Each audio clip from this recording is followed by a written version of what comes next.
Okay,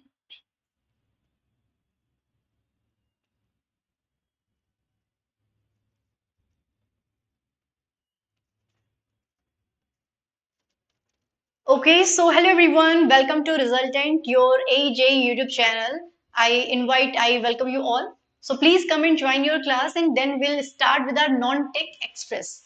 Okay, so as we all know that non-tech section is playing a very major role in this RRB examination. So what we can learn here that there are lots of questions which we will discuss on a daily basis. Hi Puneet, welcome, good evening. How are you? Kindly come and join your class quickly and share your session with your friend so that we can have a very good competition. Although I'll check first that how much level of yours is here. Okay, so welcome everyone. Hi Puneet, good evening.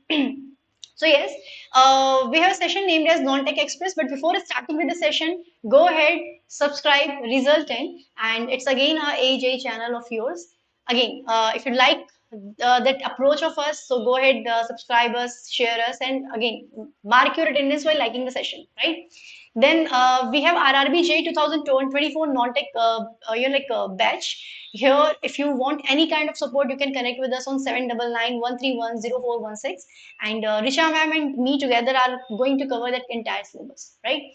Again, we have a proper sessions and their description, like the courses are available here in the screen. So you guys can also watch it later, right?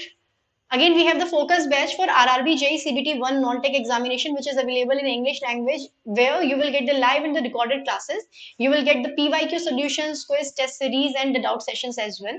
And again, it's a 24 hours, 200 hours session, right? Then we have the mission batch also, which is RRB JE CBT 1 and CBT 2 mechanical. So it is also available for all of you. Then we have mission batch for RRB JE CBT 1 and CBT 2 for the civils as well. Live and recorded classes will be provided. 600 hours will be given to make all of you a competent challenger to the other aspirant, that you have complete data, complete knowledge for the examination. Now, so starting with the questions. Puneet, are you ready? Are you ready? Please let me know that you are ready or not. Are you ready? Okay, so we are starting with the first question. I think the level of the, you're very much excited to solve the questions. Your first question is on your screen. Kindly try to solve the question. If you're not able to answer, try, in fact, answer wrong question. Answer question wrong. I will make you clear. I will make you understand the entire topic. So the first question is here, that how long can the vice president act as a president? Its duration is 3 months, 5 months, 1 year, or 6 months. Please answer. Answer this question quickly, everyone, that how long can the vice president act as a president? 3 months, 5 months, 1 year, or 6 months? What would be your answer?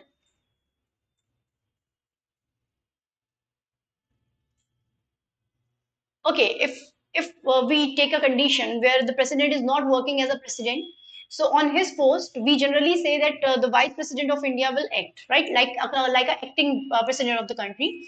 And then it comes the duration, that how long he will be there as a president of acting president of the country. So the duration there will be 6 months. Definitely, it is the right answer, Puneet. Very good, well done. I think you guys are very smart, and I need to put, or I need to come with some more difficult question for all of you. Right now, let's come on to the another question. They are asking that which planet do not have the satellites revolving around them. Right? It's Mars and Venus, Mercury and Venus, Mars and Mercury, and the Neptune or Pluto. What will be your answer? Which planet do not have satellites revolving around them? Okay, from this question, we can say that we have a multiple number of questions, because all that entire session is related with the factual information. So I hope you guys can answer this question. Please answer. Which planets do not have satellite revolving around them? The first question you asked, you answered correctly, Puni. Okay, very good evening, Hashim. I'm very good. How are you? It's Neptune and Pluto. Are you sure it's Neptune and Pluto?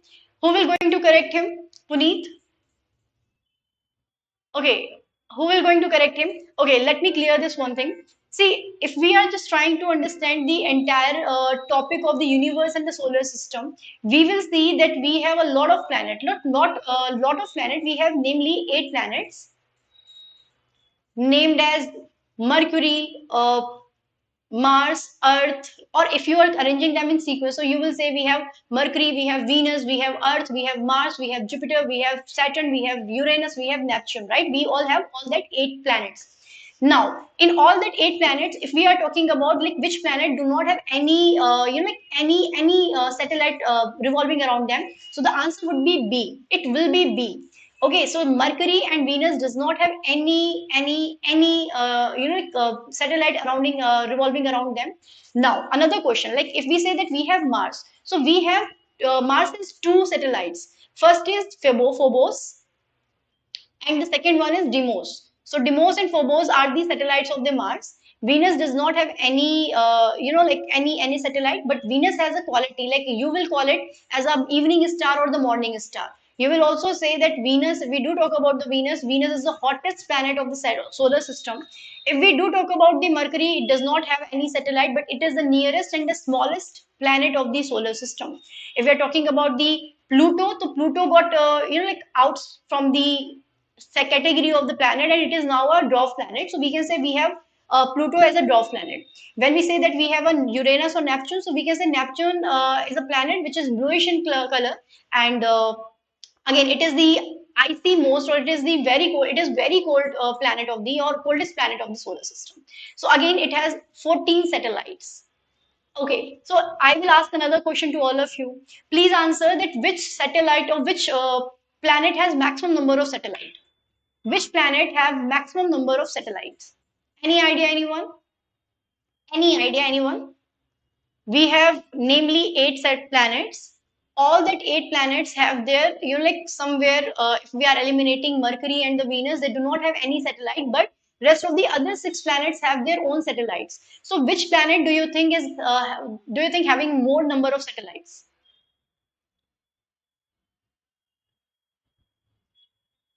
Any idea? Okay, so it is not required. Please do not go anywhere if you are learning something new, if you are finding the question is difficult. So it will going to help you in the upcoming examination. Never think that if the teacher is asking a difficult question and you are not able to answer, so quickly left the session. It is not the way. So what you need to do, be attentive. Try to learn what I am trying to telling you. Okay. So the right answer is Saturn. Saturn has maximum number of satellite, which is 146. It is Saturn. No. And see, in the question itself, we are saying that Mercury and Venus does not have any satellite revolving around them. If we are talking about the Jupiter, which is the largest planet of the satellite, we say that it has 96 number of satellite. And Ganymede of Jupiter is the largest satellite of the entire solar system, Puneet. And we are talking about the Saturn, that it has around 146 satellites. So we can say Triton is its satellite, right? So please remember the factual information which I gave Abhi, right? Now we have what resources is found in the sedimentary rocks on the western and the eastern flanks of the peninsula in Gujarat? Gold, bauxite, manganese, or the petroleum? Please answer. What resources is found in the sedimentary rocks on the western and the eastern flanks of the peninsula in Gujarat?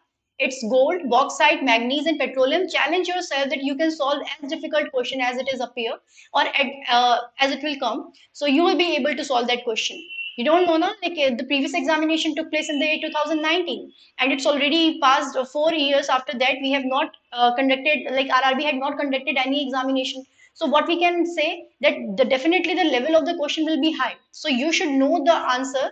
Though we say that we will have around 15 questions only from the general awareness segment or general study segment, but these questions will going to give you, like some edge over the CBT2, because in CBT2 we have a merit pattern. Na? We will have questions in the merit basis, or we will have the result in the merit basis. So what was the right answer? It's bauxite. Okay. Okay, now I got the level. I can answer to all of you. See, I'll show you the map first. See, if we are saying that we are talking about the peninsula, okay, bauxite is being asked by the Imdad as well. Okay, so see, this is the peninsular India. What do we generally understand with the peninsular? A section of land which is covered by 3 sides with water. So we say that we have Arabian Sea here, we have Indian Ocean here, we have Bay of Bengal here.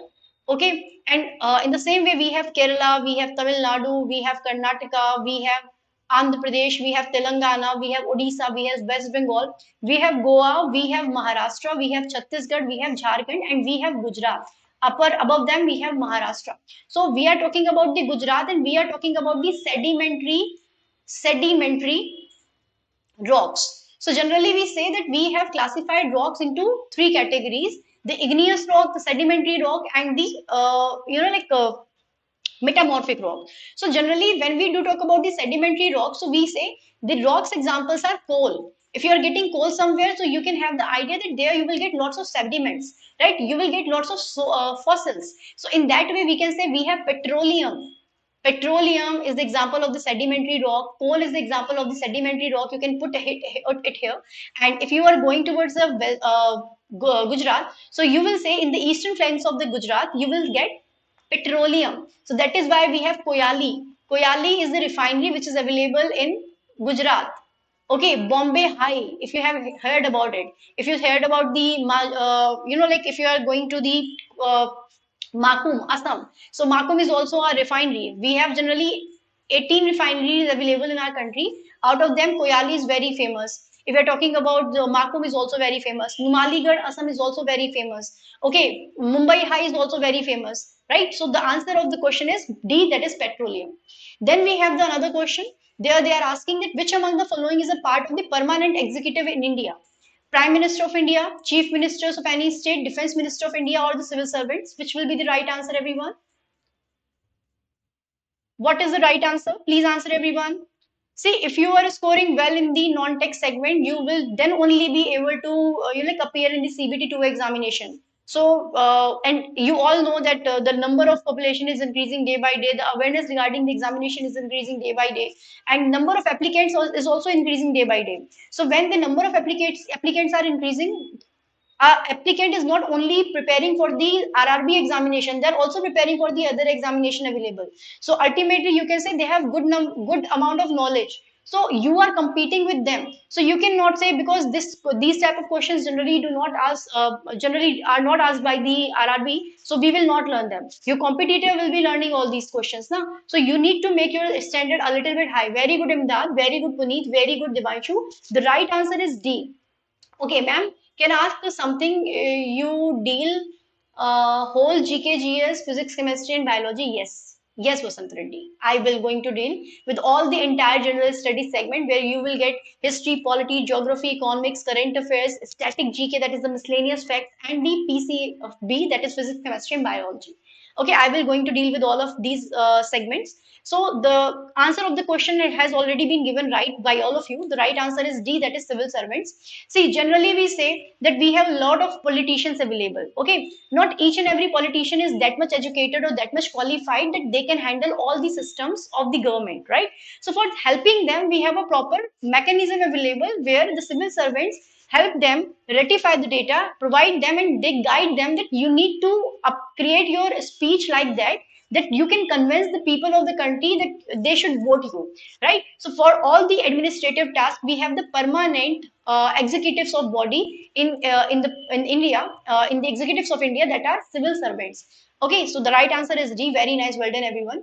Now we have another question that in which year Industrial Financial Corporation of India was established? The year was 1948, 1955, 1990, and 1956. Try to answer this question, everyone. Again, keep on sharing the session. As I'm saying it again and again, if you are getting more knowledgeable aspirants in front of you as a challenger or as a competitor, you will get a lot of new questions, right? So keep on sharing your session. Everyone, what is the right answer? 1948, 1955, 1990, and 1956. In which year we had created the Industrial Financial Corporation of India, that is IFCI. Okay, that is IFCI. It's a very basic question. Please answer, try to answer this question. Make the answer wrong as well, but you are learning something new, na? Everyone, 1956. Okay. Puneet saying is it's 1956. Okay, so I think you guys are aware about like in the year 1991, if you're relating the entire economics, so you will say that in the year 1991, we had a process, or we have started the LPG, that is the liberalization, privatization, and globalization. Before that, in the previous years, we were trying to make our industrial segment a little bit more healthy. So we can say that we had the Shama Prasad Mukherjee, who came with the 1948's first industrial policy. So the right answer is 1948. Industrial Financial Corporation of India is generally an institution which is eligible to give financial support to the industries of the country. Those who are planning to establish their industries in the country, for them, they are here to help them financially. So we have Indian Industrial Financial Corporation of India established in the year 1948. Not only this, with the help of the years as well, you can learn that in the year 1955 we had created ICICI, Industrial Credit and Industrial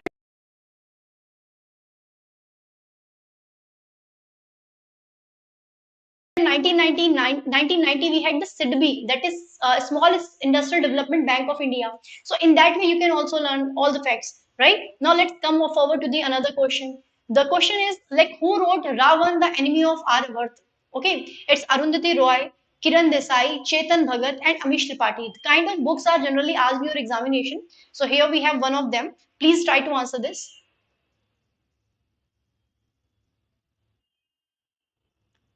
Who wrote Ravan, the enemy of Aryavarth? Arundhati Roy, Kiran Desai, Chetan Bhagat.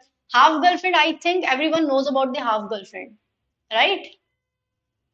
Okay. So two states also you guys are aware about, right? Because these are the interesting books. These are the books which were displayed in the cinema as well. So you have too much interest. But here, because we do not have interest in the Raman, and he was the enemy of Aryavarta. So what can be the right answer? Puneet saying it's B. Kiran Desai. Okay, let me correct this answer. It's Amish Tripathi. He was the person, he was the writer of the book Ravan, the Enemy of Aryavarth. Okay, these are the learning based questions. There is no explanation, such explanation required. Now, which national park among the following is the largest protected area in the eastern Himalayan sub region?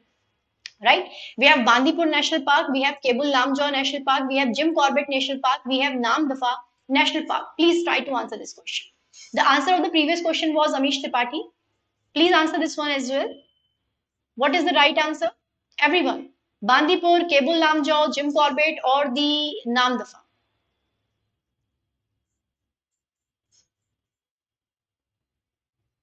Any idea, anyone? Okay, I think you guys do not talk too much, or you guys do not like to interact with the faculty. Is it like that? Okay, Devanshu saying it's B, Kebul Lamjaw. Okay, see, we are talking about the protected area, right? Here, if we are going to the northeastern states of India, or we can also call them as the Seven Sisters, right? So I'm just trying to create the image here.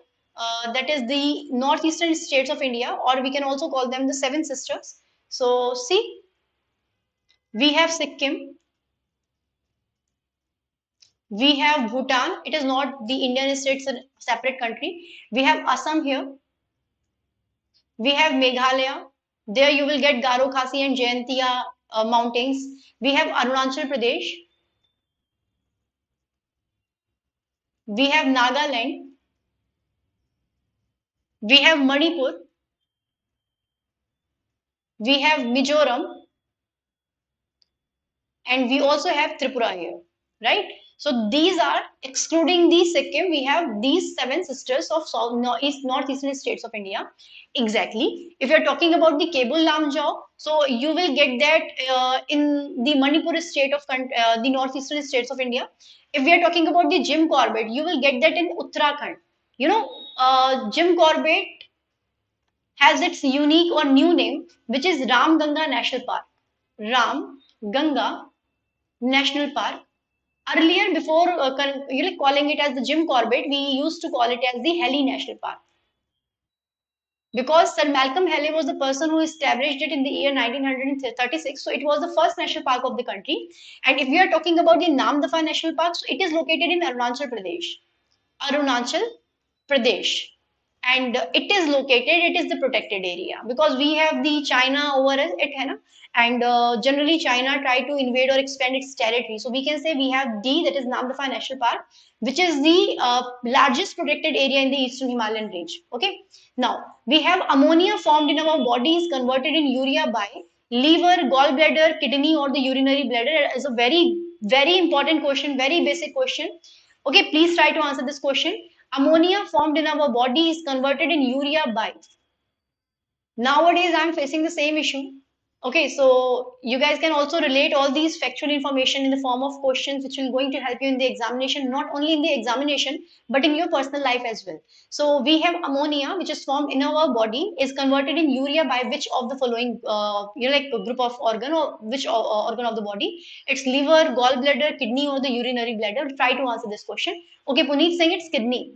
Okay, see, everyone can get confused with the question that we are talking about the ammonia. If we do generally talk about the, okay, Devanshu is also saying it's kidney. Are you guys sure? I'll give you you're like heart attack here. Not heart attack exactly. I'll give you a shock here. The right answer is ammonia. Why I'm saying the right answer is liver. Why I'm saying this question answer as liver. So let me tell you the answer. So basically, we say that we in our body, in the human body, we have a excretory system, and for the excretion of the waste products, we require a proper system, which is like organ, which is kidney. So kidney, and in that kidney, we have some fundamental, or you can say like the basic functional unit, which are nephrons, right? So we have multiple number of nephrons available, which generally helps in the thinning of the blood, making the proper chemical composition of the blood. But when it comes the conversion of the ammonia, which we had created through our digestion process, into the urea, it is liver. Nowadays, like I think I should not tell you all these facts, but yes, my father is suffering from the liver cirrhosis. Some days before, he got an attack of the heptic encephalopathy. In that case, what happened generally, because liver is almost damaged, in that damaged liver is not generally able to perform or perform his or its task, where it generally convert the ammonia into urea. Because my father's liver was damaged, quite damaged, so it was not okay with the liver to convert the ammonia into urea. So that ammonia went to his brain, and what happened, he started having confusion and forgetfulness. So that is why I am very much like connected with this topic. So liver is the right answer of your question. Okay, Hindi में बोलूं Anas? Okay, so generally this is a English medium batch, but if you are finding any difficulty to understand the topic, I can let you know in Hindi as well. But for that purpose, I need to ask with my team that whether I will be allowed to answer the entire session, or taking the entire session in Hindi language or not. So फिलहाल के लिए answer is leave, है ना? और unless if you find any difficulty, you can ask me. I can help you. Now let's come on to the another question. The tissues found in the root apex and shoot apex is apical meristem, lateral meristem, intercalary meristem, and the collenchyma. Okay, please answer. Okay, okay, your friends are not attending the session because of the language issue. Okay, no issues. I'll transfer your message to the team, and if it will be possible for us to explain the entire session in Hindi language as well, we'll continue with the same. Don't worry. ठीक है, आपके दोस्तों के लिए हम ये भी कोशिश करने के लिए तैयार हैं, but for that purpose, what you need to do, you need to share the session with your friend. Those who are able to understand English language, they will join the class, they will enjoy the class. Those who are not able to understand, we will have some other options available for them also. Okay, so Filal, please try to answer this question, that is apical meristem, lateral, or the intercalary, which is generally found in the tissue of the root apex or the shoot apex. Okay, please answer. Puneet, Anas, Devanshu. Okay, it's apical. Very nice. Apical is in the top. Okay, so if we say that generally, if we say that we have a plant, for example, I can create a plant here. Okay, so this segment we say that whenever the plant gets growth or get grow, so grow is generally is the segment is that area. So generally it grow from the apex part. So we generally say we have the apical meristem. If it is increasing by the sides, so we say that the you like that segment is becoming more thicker, so we say that we have the lateral meristem. And if we say that between the two buds we are developing, or a new growth is developing, we can say we have the intercalary meristem, right? Now let's come on to the another question. Okay, it's Ajadi recta indica is the scientific name of which of the following? A little bit difficult. Puneet, please answer. Try to answer this question. It's neem, tulsi, tobacco, and the bamboo. Which one of the following is scientifically known as the Azadi recta indica? Okay, these type of questions generally RRB asks. So if you know the answer, well and good. If you don't know the answer, do remember it. It will help you for your upcoming examination. Okay, please answer. Answer everyone.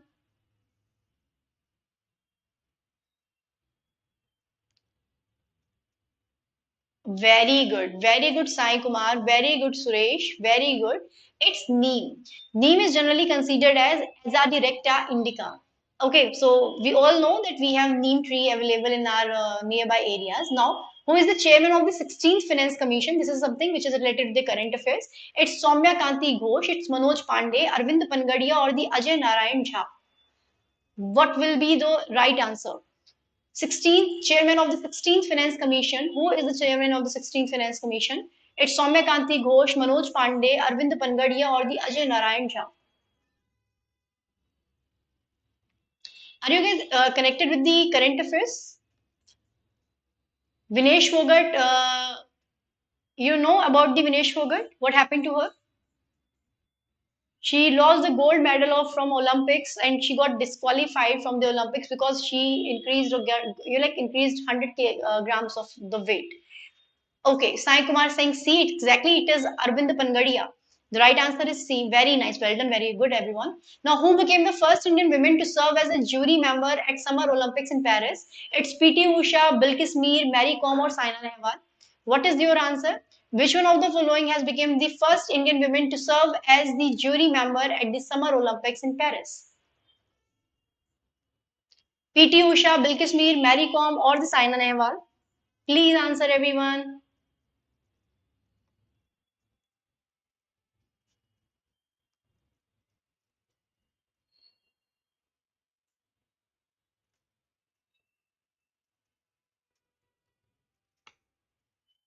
Any idea, anyone?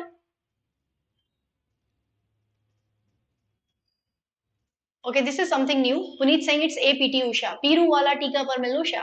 Okay, very good, Devanshu. It's Bilkis Mir. Very nice. She became the first Indian woman. That is why it's important. The question is important. She became the first Indian woman to serve as the jury member of the Summer Olympics at Paris. Okay. Now, Peter Hicks, who recently passed away, he won Nobel Prize in the year 2013 for which of the following contribution? A. Master of the Contemporary Short Story. B. For discovering the Higgs boson particle. C. For developing acute computer models of chemical reaction that were able to use features of both classical physics and the quantum mechanics. D. For proposing the existence of the Higgs field, which endows all elementary particles with the mass through its interaction with them. So, what is the right answer? What do you think will be the right answer? Devanshu, well done. At the end of the session, you guys need to answer that how many question you have corrected. I mark corrected, and how many wrong question you have corrected. Mark wrong. Okay, so please answer this question.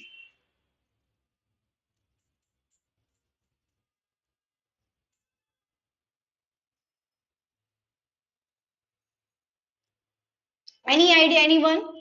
We are talking about the obituaries. First, we had the appointment. Now we have the obituary that Peter Higgs. He got passed away recently, and because he got died, but he got the Nobel Prize, and he got the Nobel Prize in the year 2013 for which of his contribution? Very good for the discovery of the Higgs boson particle. We also used to call it as the God particle. A lot of research took place when we were talking about the God particle. So the right answer is Higgs boson. They were saying that it is the smallest particle of the world. Now, which cricket stadium in India has become the first to install a BCCI accredited hybrid pitch? It's HPCA Stadium, Eden Garden, ACA Stadium, or Narendra Modi Stadium. Which stadium in India has become the first to install a BCCI accredited hybrid pitch? Any idea? Anyone?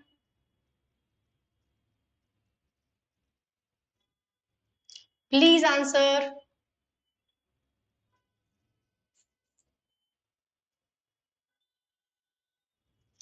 Okay, it's B. Eden Gardens. Very good, Devanshu. Devanshu's current affairs is very strong. The right answer is HPCA. That is Himachal Pradesh Cricket Stadium Association Stadium. Here, the BCCI accredited the hybrid pitch. So the right answer is A. Now, how India performed in the unicorn startups in 2013 as compared to 2022? Number A, India saw a significant increase in the unicorn startups in 2023. B, India enters the top 5 unicorn startups list for the first time since 2017. C, India maintained the same number of unicorn startups as in 2022. And D, first time since 2017, India recorded decline in the creation of unicorn startups. What will be the right answer? This is something related with the current affairs. Try to answer the question, everyone.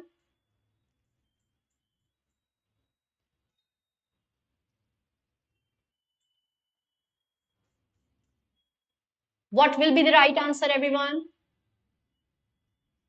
Devanshu, I have a lot of expectations from you. Your current affairs is such a like very good. So please answer.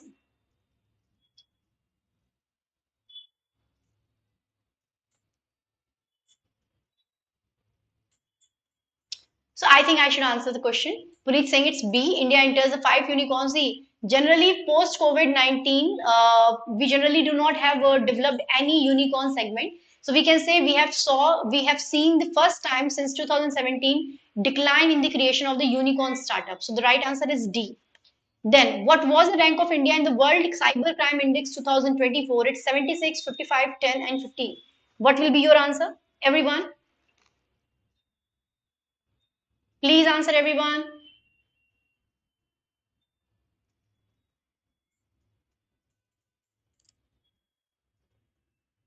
In the Cybercrime Index, what was the rank of India? Everyone, kindly try to answer question. A Devanshu, it's 76. Very good, Puneet. Proud of you. It's C, that is 10. So India's rank was 10 in the World Cybercrime Index. So generally, when there is too much population, each and every individual is trying to get something new from the internet. So we can say like we were not scoring good, so we are at that point 10th position, right? The right answer is C, that is 10. Then who authored the book Just a Mercenary? Notes from My Life and Career? It's Sam Pitroda, Salman Rushdie, Arundhati Roy, or Duvuri Subbarao? Please answer, everyone. See, you guys need to work more over the current affairs. The science section, the general awareness segment will only going to have 15 questions. Out of them, you will get around 2 to 3 questions from the current affairs, 3 to 4 questions from the miscellaneous facts, remaining questions from the history, geography, polity, and rest with the science segment. So the science segment should be well good, and the current affairs segment should also be very good to score better and qualify the CBT 1 examination. So kindly answer this question, that who authored the book named as Just a Mercenary, Notes from My Life and the Career? Okay. If you don't know the answer, let me answer the question. It's Duvuri Subbarao. Okay, it's D. Very good, Puneet. You are confused, but still the right answer is D. You are confused in the right between the right options. It's D. Duvuri Subbarao, not Sampetroda. Right. Then we have the Avogadro number in the number of atom present in 12 grams of which element? In carbon, hydrogen, aluminium, and the sodium, which is very basic. I hope you guys will going to answer this question correctly. No, it was not Arundhati Roy, Devanshu. It was Duri Subbarao. So please answer this question also. That Avogadro number is the number of atoms present in 12 grams of which element? The carbon, hydrogen, aluminium, or the sodium?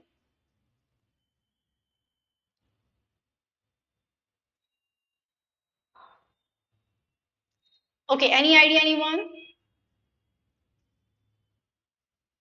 Very nice. The right answer is A, carbon. I don't think so. Like you guys need to think a lot because it's a very basic question. Carbon, 12 grams of carbon is like generally we can say like it is the Avogadro number of the atoms present in the carbon. Okay, that is why we say carbon 12, carbon 12, carbon 12. Then we have the deficiency of thiamine results in dash, rickets, pellagra, scurvy, or the beriberi. This is also a very basic question, easy question of biology. Though you will not going to get biology in the CBT 2 examination, only physics and chemistry will be asked. But here, if we have biology, so they can ask the question. है ना? So please try to answer. Deficiency of thiamine results in the rickets, pellagra, scurvy, or the beriberi.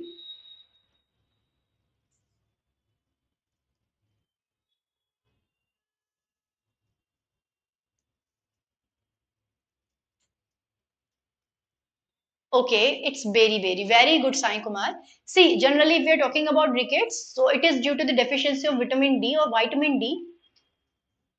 Okay, pellagra, if we say that we have a B complex, that we have thiamine, riboflavin, we have nicotinic acid, we have pentatonic, we have pyridoxine, we have biotin, we have folic acid, we have cyanocobalamin. These are the B complex. So we can say berry we do talk about. So it was due to the deficiency of vitamin B1, and B1 is generally scientifically named as the thiamine or the thymine. Somebody generally say. And if you talk about this scurvy, so we say that it is because of the deficiency of vitamin C. Okay, so pellagra again B3, that is the nicotinic acid. Then we have the cornotite is an ore of uranium, titanium, beryllium, or the chromium. Please answer the question. Carnotite is an ore of which one of the following? Uranium, titanium, beryllium, or the chromium? Okay,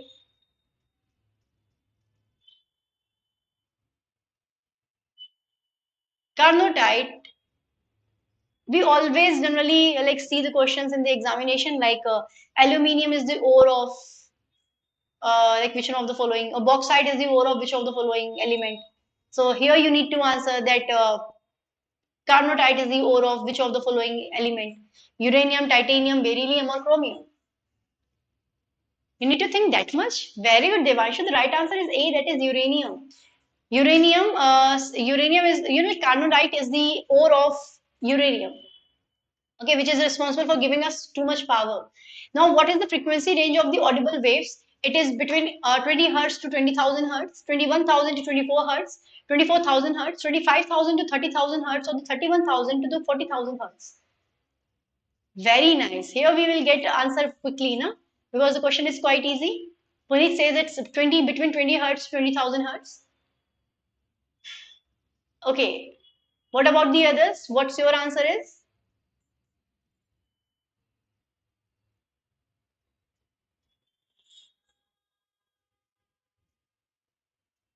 Okay. See, the right answer is A, that is between 20 hertz to 20,000 hertz.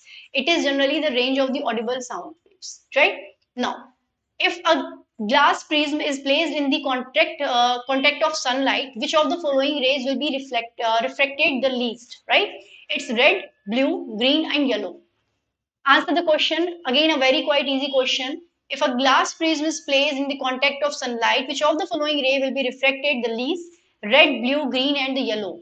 We all know about the Vibgyor, and if we see that Vibgyor, that is violet, indigo, blue, green, yellow, orange, or red. In that way, we can say that it is the increasing order of wavelength, right? Wavelength. And when the wavelength is high, so we can say the diffraction will be low. So the answer would be what? Red. Red. That is why we use red in the signals. And if we say that the sky is blue, so we can say that scattering is the phenomena because of which the sky is generally visible as sky blue. And here we say that violet color you like scattered a lot, okay, and diffracted a lot. Now let's come on to the another question. What they are saying. See, dash is the nitrogenous fertilizer and commercially it is called the saltpeter. Okay, it's potassium nitrate, calcium cyanamide, urea or calcium ammonium nitrate. What will be your answer? If you are liking the session, please mark your attendance through liking the class. Only 5 aspirants liked my class, like the questions. Only. How many of you have shared your class with your friends? Okay, it's red. Yes, in the previous question we had the right answer as red. But what about this question? Dash is a nitrogenous fertilizer and commercially it is called as a saltpeter. Chili saltpeter. Okay, it's potassium nitrate, calcium cyanamide, urea and the calcium ammonium nitrate. No, it will not be urea, Devanshu. We are talking about the KMNO3. It's potassium nitrate. Okay, the right answer is A, that is potassium nitrate. It's A, very nice. Thota. It's very nice. Exactly. Potassium nitrate, KMNO3 will be the right answer. Okay, it's generally considered as a silly chili saltpeter. Now, the smallest bone of the body is the stapes, humerus, radius, ulna, and the phalanges. Please answer, everyone. Which of the following is the smallest body of the human body? Smallest bone of the human body?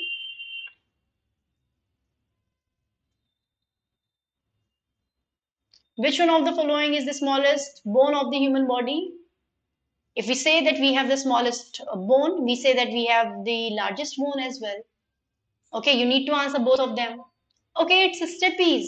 Incus, malleus, and stapes. These are the three bones which are available in our ear. Not only the bone, smallest muscle is also stapes. The right answer is A, that is stapes. And if we are talking about the largest one or the longest one, so we will say femur, which is available in our thigh, right? So again, humerus, radius, ulna, carpals, metacarpals, and phalanges. These are the distribution of the bones which we have in our hands. In the same way, we have femur, we have patella, we have tibia, we have fibula, we have tarsus, we have metatarsus, and we have the phalanges in our legs. So ultimately, we can say we have 30 bones in our hand, we have 30 bones in our legs. So we can scientifically call them in the forelimbs and the hind limbs. We have 30 bones. Altogether, we have 60 bones available. So the right answer is A, that is the stapes, and the femur is the largest bone of the human body.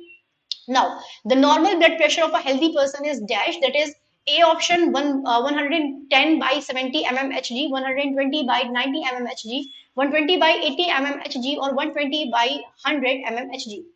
Please answer this question, everyone. Okay. Who will going to answer this question first?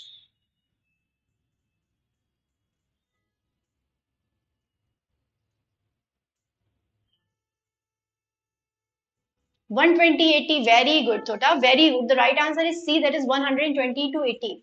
Okay, here, what is systolic? What is diastolic? 120 will be considered as systolic or diastolic?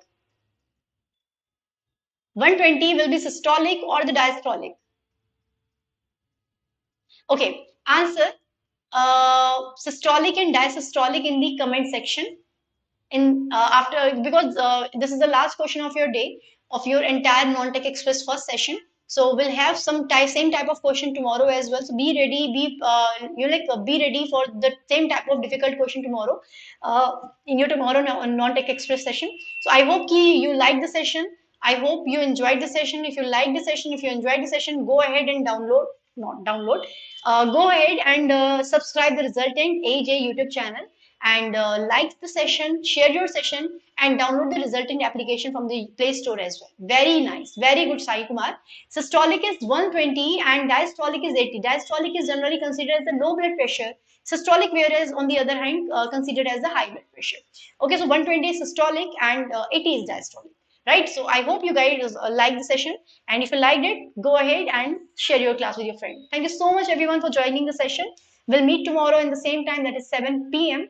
And my name is Kushbu Chaturvedi again. So do not forget that. Bye bye, Tata, take care. Thank you so much.